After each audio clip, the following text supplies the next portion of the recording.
Morning, Steve Freed in Chicago with the morning grain comments. Well, we're just a day away from the big USDA numbers, and I think overnight prices were a bit unchanged as we wait for those numbers.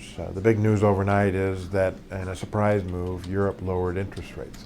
This has the dollar sharply higher and the euro sharply lower, and we'll see what impact that has on the financial markets. Right now, U.S. stocks have turned a little bit higher. Over the grains export sales, numbers are supposed to be like 400,000 tons of wheat, maybe 1 million tons of corn and beans.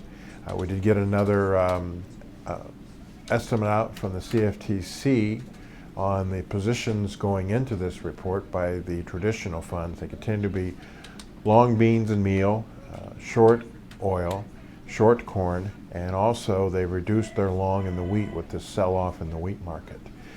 The only other interesting numbers that I look at is that the commercial short is probably one of the smallest commercial shorts I've ever seen at harvest time, suggesting that the farmer just hasn't sold the corn this year yet. And as prices sink a little bit lower, it probably does not encourage them to sell anything as long as they have the storage for the crop.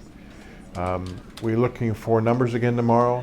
A higher corn number as far as crop is concerned, a higher carryout. We're looking for a higher bean crop number, but USDA could raise the demand enough to offset that.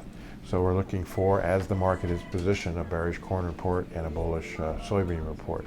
Sometimes people, like in corn, will sell the rumor by the fact. You could see a bounce in the market afterwards, but we'll just have to see how big the numbers are. People think that if we look at these corn right now, it's probably in a $4, $4.40 trading range, depending upon what the numbers say.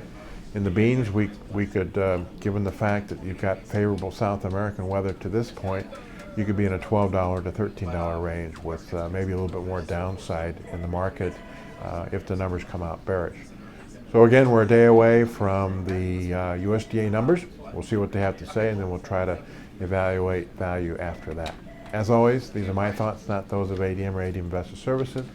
And have a safe and profitable trading day.